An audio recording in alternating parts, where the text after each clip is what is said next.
அந்த பொண்ணு பேரில் ராசி நட்சத்திரம் சொல்லுன்னு சொல்கிறாங்க இல்லையா, அது பேர் தான் சங்கல்பம்.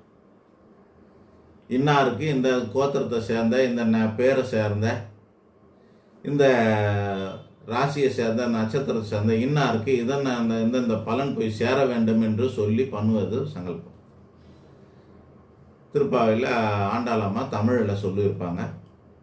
நம்ம கோயிலுங்களெல்லாம் ஐயருங்கெல்லாம் பூசையறிங்க, குருக்களுங்க, வாத்தியார், சாஸ்திரி எல்லாம் என்ன பண்ணுவாங்க, சமஸ்கிருதத்தில் சங்கல்பம் பண்ணுவாங்க. எதில் பண்ணாலும் சாமிக்கு புரியும், அதனால் ஒன்றும் பிரச்சனை இல்லை. ஆண்டாள் பண்ண மாட்டேன் தான் தமிழில் புரியுமானா, நாம் தமிழில் சொல்லி பண்ணிக்கினாலும் புரியும். ஆக அந்த சங்கல்பத்தை பண்ணிக்கிட்டு இந்த பலனை அவங்களுக்கு போய் சேரணும்னு சொல்லி பண்ணிக்கிற பட்சத்தில் எல்லாருக்குமே போய் சேரும். ஆனால் அக்செப்டன்சி, அவங்க வெறுக்காமல் இதை ஏற்றுக்கினா, நம்பிக்கையோடு இருந்தாங்கன்னா அவங்களுக்கு போய் சேரும். இல்லாத பட்சத்தில் போய் சேராது. இது ஒரு தெளிவான பதில். இன்னொன்று, 12 வயசு வரைக்கும் என்னெல்லாம் நடக்குதோ, இதுதான் பேசிக். இப்போ நான் சொல்ல போகிறது தான் பேசிக். 12 வயசு வரைக்கும் என்னெல்லாம் நடக்குதோ அதுக்கு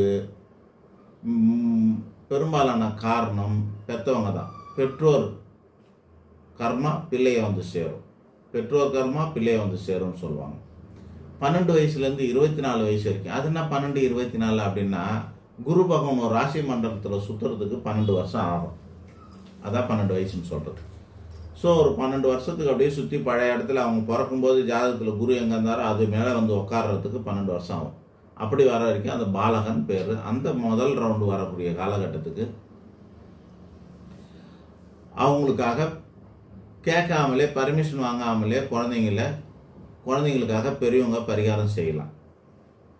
பெற்றோர் கர்மா பிள்ளையை போய் தானாகவே சேர்ந்துடும்.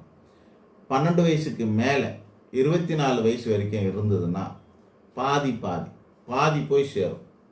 அப்போது அந்த பிள்ளைகள் வந்து செயல்படணும். இவங்க பணம்லாம் கொடுத்து பண்ணணும், இவங்க கூட இருந்து உதவி செய்யணும். பணம் கொடுக்கலாம், இது பண்ணலாம், எல்லாம் சேர்ந்து உதவி செய்யலாம்.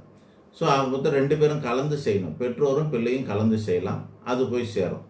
இது 24 வயசு வரைக்கும். 24 வயசுக்கு மேலே ஆயிடுச்சுன்னா பிள்ளைகளுடைய பர்மிஷனோட தான் பண்ணணும், அவங்களோட ஒத்துழைப்போடு தான் பண்ணணும், அவங்க நம்பிக்கையோடு தான் பண்ணணும். அவங்களுக்கு விருப்பம் இல்லாமல் பண்ணால் நீங்கள் போட்ட பணம் எல்லாம் கடலில் கரைத்த பெருங்காயம் போல் பிரயோஜனம் இல்லாமல் போயிடும். ஆக ஒருத்தருக்காக இன்னொருத்தர் பரிகாரம் பண்ணுறதுல தவறில்லை. ஆனால் அந்த பரிகாரத்தை ஏற்றுக்கிற நம்பிக்கையோட அதை பெற்றுக்கொள்ளுகின்ற ஞானம், கர்மா, புத்தி இதெல்லாம் அந்த சம்பந்தப்பட்ட மனிதனுக்கு இருக்க வேண்டும். இவ்வளோதான்.